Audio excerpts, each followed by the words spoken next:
My daughter and I had just dropped my wife off at the airport to visit her parents for the next 2 weeks. By the time we were driving home, the sun had already dipped below the horizon, and the moon was hidden behind a shroud of clouds. The only source of light on the road was the headlights of every passing car, casting fleeting, eerie shadows across the darkened landscape. We were both excited to get home. I had promised my daughter that we would order a pizza and binge-watch her favorite Barbie movies all night. As we got closer to home, I pulled off the highway, and we began driving along the back roads for the last 20 or so minutes of the drive. Something was unsettling about the isolation of the less populated road, a creeping sensation that gnawed at the back of my mind. I did my best to ignore it and not worry my daughter, and we started singing along to the radio as usual. The familiarity of the route took over, and I sort of zoned out as we drove. My trance was abruptly broken when my daughter pointed out of her peripheral vision and asked me, "What's that?" She was pointing toward the side of the road ahead of us. As I squinted through the darkness, I saw what appeared to be a young woman kneeling, practically sitting on the side of the road. Instinctively, I began to slow down, but to my surprise, my daughter almost went into a panic as we approached the woman. She turned to me, her eyes wide with fear, and practically begged me not to stop. Before I could even ask her why, I noticed that she was tearing up. Of course, I listened to her and continued past the woman. As we kept driving, I tried to calm my daughter down. However, the thought that I didn't stop to make sure the woman was okay continued to gnaw at me. I asked my daughter why she didn't want me to stop, and she said that the woman scared her. I thought her imagination might have been running wild, so I explained that the woman might have needed help. Reluctantly, I turned around once I found a wide enough stretch of road. When we drove back to the spot, the woman was no longer sitting on the ground. Instead, she was now standing and walking toward our direction. As we got closer, I saw there was blood on her face. It wasn't clear where the injury was. It looked like it had been splattered across her face instead of coming from her wound. I began to slow down, and as soon as my car came to a stop across the road from her, my daughter started panicking again. I looked at her, and the terror on her face was something I'll never forget. She let out a scream, and as I looked back out of the window, the woman we had seen was now rushing toward my car. She began slamming on the window with her fists, screaming at the top of her lungs. My daughter was now hysterical, and all I could think to do was drive away as fast as I could. Once we were far enough away to pull over safely, I did and immediately notified the police about what we had seen. I explained that there was a woman who appeared to be in a dangerous state, wandering along the side of the road covered in what might have been blood. The police took my report seriously, but by the time they arrived, they claimed they couldn't find anyone matching the description we gave them. To this day, I don't think I've ever seen my daughter as scared as she was that night when the woman came up and started slamming on our window. The image of her bloodied face, the raw terror in her eyes, and her desperate screams have haunted my nightmares ever since. After a long weekend at my sister's wedding, I was relieved to be heading home. It was an 8-hour drive through 3 states, but since I left my cousin's house, where I had stayed for the weekend, at around 2 in the afternoon, I figured I'd be home by midnight at the latest. Most of the drive had been pleasant and straightforward, once I got onto the highway. But around 9:30 p.m., I couldn't press on anymore. I was starving. I pulled to the side of the road and began checking my phone for the closest McDonald's or Wendy's that was open at that hour. The highway was relatively empty, but the sound of every passing car was still enough to make me jump. The isolation of the dark road was unnerving, and to make matters worse, my phone was only getting a single bar of cell reception. The maps function was having a hard time searching for a local restaurant.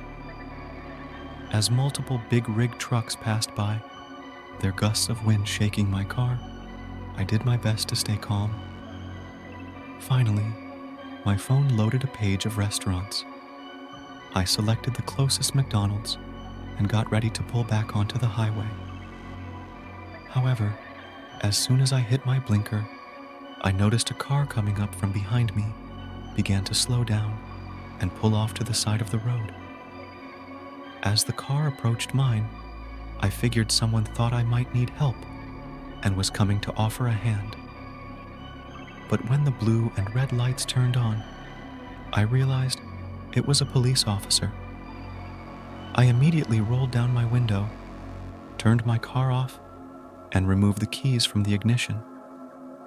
It struck me as odd that the officer wasn't wearing a uniform, but I figured he might be undercover.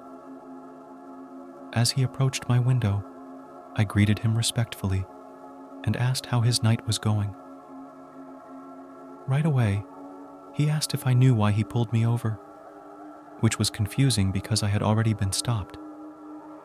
Not wanting to push his buttons, I simply said, "No, sir." He then claimed that he caught me speeding a few miles back, which didn't make any sense because I had been stopped on the side of the road for the past 10 minutes. When I tried to explain that, he said he didn't want to argue and asked for my license and registration.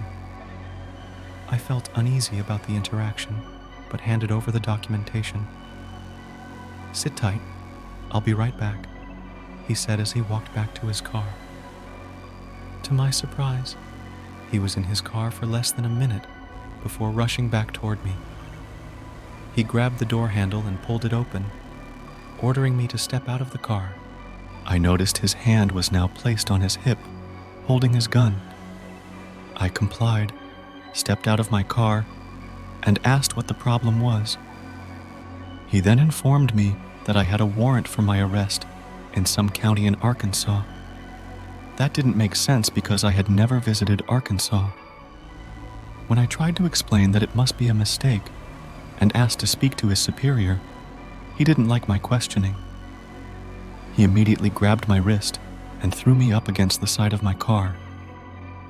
Instead of the feeling of cold metal cuffs, it felt like he was using flimsy plastic. Sure enough, I heard the sound of a zip tie tightening around my wrists. That was when I knew something was wrong. I looked over my shoulder at the man, who was now standing with a sinister smile on his face.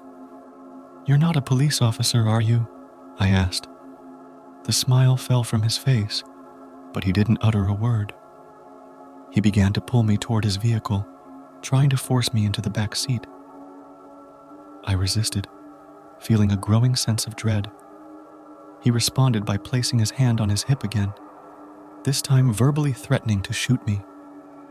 I gave up the fight and turned toward his car. Then, a miracle happened. Another set of flashing lights approached from behind the unmarked car, and this time, a fully uniformed police officer stepped out of a marked police car. He made his way toward us, and I could see the look of unease in his eyes as he questioned the man who had zip-tied me. The man insisted he was an undercover officer for the county, but he got increasingly anxious as the uniformed officer pressed him for more information, including a badge number. It quickly became clear that the man who had detained me was not a police officer. The situation changed entirely when the uniformed officer drew his weapon and demanded the other man step away from me. Within seconds, the imposter was on the ground with real handcuffs on his wrists. I was taken to the police station to give my statement. After speaking to the man, the police informed me that he had admitted to posing as a police officer across 7 states over the past 2 years. He claimed to have killed 14 victims, and I was supposed to be number 15. After a long day at work, I could only think about getting home. I worked in Manhattan and lived about an hour out of the city, so I had a long drive ahead of me. I figured I'd throw on a podcast and be home in no time. Little did I know, the journey would turn into a nightmarish ordeal. As I approached a streetlight shortly after crossing the bridge out of the city, I noticed it turning from green to yellow, then to red. I slowed my car to a halt and waited patiently. There were no other cars around, but I saw a group of 4 people seemingly waiting to cross the street. Only one of them began to move forward through the crosswalk, which struck me as odd. As he stopped right in front of my car and turned to look directly at me, I felt a chill run down my spine.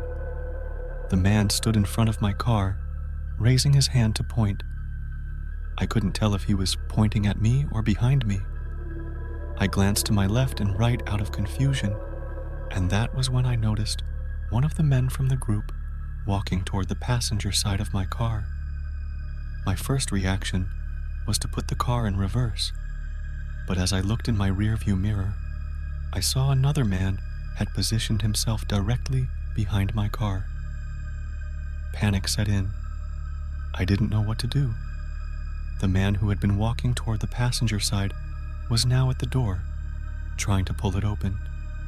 Thankfully, I had locked it. I tried honking the horn to move the man in front of the car, but he wouldn't budge. That was when I noticed another man starting to cross the street, heading toward my driver's side door. Desperation took over.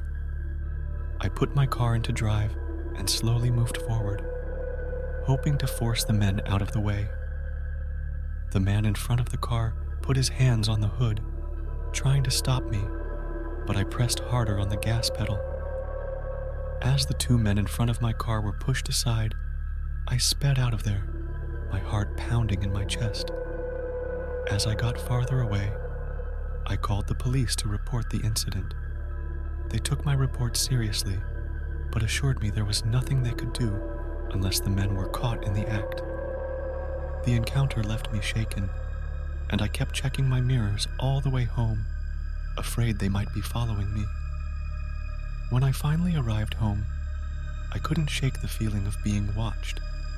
The memory of their cold, emotionless stares, and the fear of what might have happened if I hadn't acted quickly haunted me. Weeks went by, but the terror of that night never fully left me. I kept wondering who those men were and what their intentions had been. All I knew was that I had narrowly escaped a potentially horrifying fate, and the shadow of that encounter would linger in my mind forever.